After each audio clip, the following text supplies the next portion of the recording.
سلام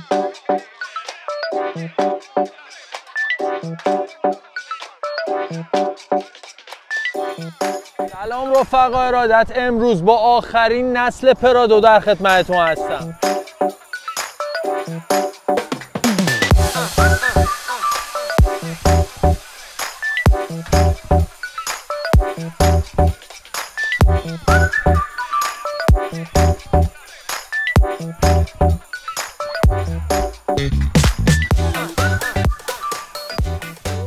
این پرادو محصول سال 2021 و پکیج بلک پکش هست. این پکیج بلک پک فرقش اینه که رینگاش مشکی هن، جلو پنجرش مشکیه و سپراش هم عقب و جلو یکم آیرودینامیک ترن. تویوتا تو ورژن جدید پرادو اومد و طراحی رو یکم تغییرش داد، یکم اومد جلو پنجره رو دریده ترش کرد، یکم این لنزا و چشما رو خشن ترش کرد و از اون حالت گنگی و منگی پرادو در اومد، یکم خوشگل تر شد. خدا را شکر دیگه همه کاپوتام کمک فنر دارن دیگه، این جک رو نمیخواد واکنی و سوراخو پیدا کنی و بزنی و فلان و اینا. این موتور این اتومبیل، این ماشینی که در اختیار منه، حجم موتورش 4 لیتر 271 اسب بخار قدرت داره و 381 هم گشت آورشه. کلن موتور پرادو بهبود پیدا کرده. یه موتور دیگه هم داره که دیزلی 2800 سی سیه و هم مصرفش کمتر شده، هم شتاب و گشت آورش بهتر شده و همین که برای اکولوژی هم خیلی بهتر سعی کردن رعایت کنن که درصد آلودگیش هم کمتر باشه. این موتور رو با هم دیگه بریم گوش بدیم، این قسمتشه که واقعا خودم خیلی باش حال میکنم.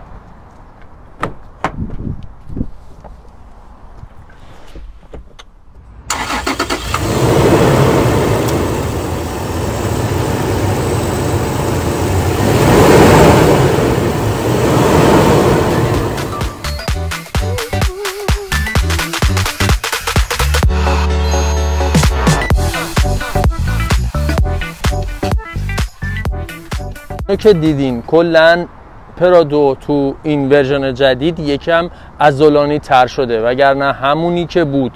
و میدونین که داداشش هم لکسوس جی ایکسه که کاملا نسخه لاکچری همین ماشینه.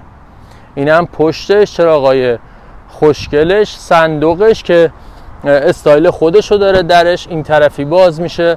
اگر که شما توی پارکینگ باشین و بخواید مثلا کالسکه بچه یا اساس یه چیزی بذارین توی صندوق عقب، باید این که اول فاصله بگیرین از در و از دیوار و در رو باز کنید که بتونید کارتون انجام بدید. بعد باید یه دور سوار بشید بذارید عقب که مثلا بچسبید توی پارکینگ. اینش نکته منفیشه، ولی خب شخصیت ماشین هم هست. ما نمیتونیم مثلا ناراحت بشیم از تویوتا که چرا مثلا در پرادو اینجوریه. استایلش اینه و این شخصیت و تاریخ این اتومبیل یه قسمتش. خلاصه اینجام دوتا باکس داره که جعبه کمک های اولیه و کمک های ثانویه و جعبه آچار و تنفس دهان به دهان و اینا همش اینجاست. یه صندوق عقب جادار داره که تازه ردیف دو هم میتونی بخوابونی و دیگه مثلا میتونی دو شکو پهن کنی و بگیری بخوابی راحت بری مثلا کمپینگ و فلان و اینا. بعدش تو این صندوق عقب حالا کاری نداریم که میشه قلیون کشید و نمیدونم اشغال کرد و اینا. اینجا رو بهتون نشون بدم که یه دوتا باکس و تاقچه ماقچه هم اینجا داره که چیزاتون رو بذارین. این طرف هم یه خروجی خیلی خوبه جالب داره که اینجا راحت بزنی اینجوری توی شارژ، حالا تلفنت، هرچی، گاز برقی داری میخوای پخت و پس کنی و کلن همه چی آماده است. دسته گفتم بهتون این درش تو دست و پاس یکم چون که گنده است، ولی اگه فضا داشته باشی خب راحت این دره باز میشه و اگه حتی باده خیلی خفنم میاد شما جایی که رفتی آف رودی و فلان و اینا، یه تیکه اینو که به چرخونه دیگه قفل میشه، کاملی قفل میشه دیگه، سنگم از آسمون بباره این در دیگه بسته نمیشه. محصول ژاپن نه ایران خودرو.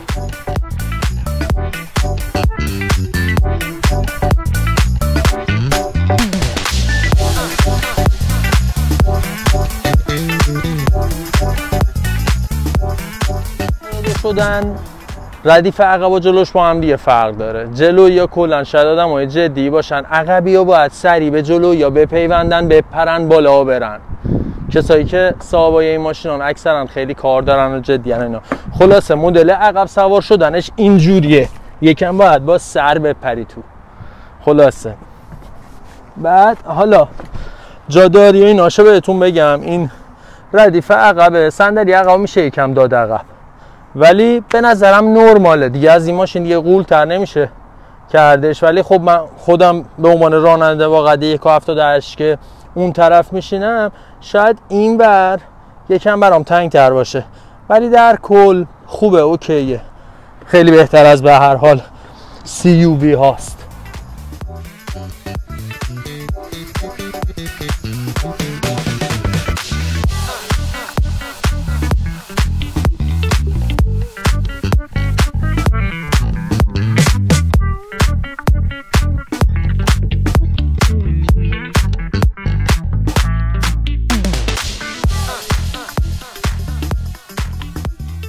ماشینا رو تست درایو میکنیم که تجربه‌مون رو بگیم در مورد اتومبیل، حسی که پیدا کردیم بعد از رانندگی با اون ماشینی که مثلا حالا باهاش رانندگی کردیم. نظر من در مورد این ماشین اینه که واقعا ماشین خیلی باحالیه. یعنی همیشه گفتم ماشین عادی و حوصله سربر و استاندارد یا یه ماشین خاص. مثلا این ماشین واقعا خاصه، میشینی توش، استارتو که میزنی یه صدا یه صدای خفن، بعد درا سنگین، یه ماشین قلدر با هویت و لذت بخشه. کلا خیلی همونطوری که شما باش رانندگی میکنی آدرنالین ترشح میکنی و لذت میبری. واقعا بس ناپذیره برای منی که عشق ماشینم و تو خیلی از ماشینا واقعا رفتم چون لذت نبردم، کیف نکردم. واقعا سوار این ماشین که شدم لذت بردم، واقعا حال کردم، ولی همه چیزشو دوست داشتم، ولی مثلا خدایی ترمزشو دوست نداشتم. به نظرم ترمزه برای این هیکل یکم ضعیفه. و یه چیز دیگه هم که هست، پرادو همیشه یکم ارزش کمتر از مثلا رقیبای خودشه.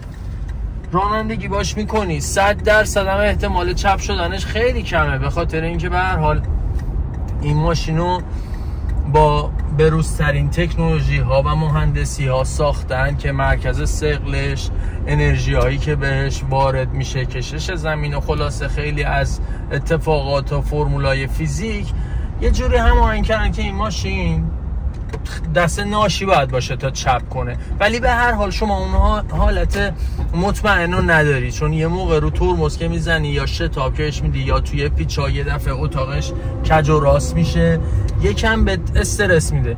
ولی کلا خیلی باحاله، یعنی واقعا لذت بخشه. کیلس این ماشین رو دوست دارم چون همین که نزدیکش میشی و دستگیره رو میگیری آینه باز میشه و در هم راحت میتونی باز کنی و نیاز به ضربه زدن نیست.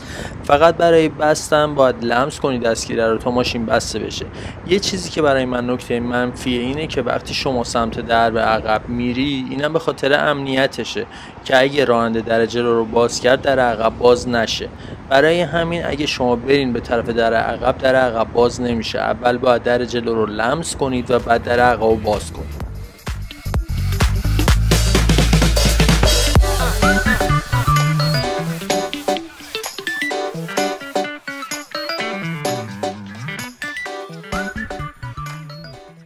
داخل این اتومبیلم خیلی شاخ و لاکچری نیست، دکمه‌های درشت و بزرگ، چون اکثرا آدمای مسن و جدی صاحب اینجور ماشینان.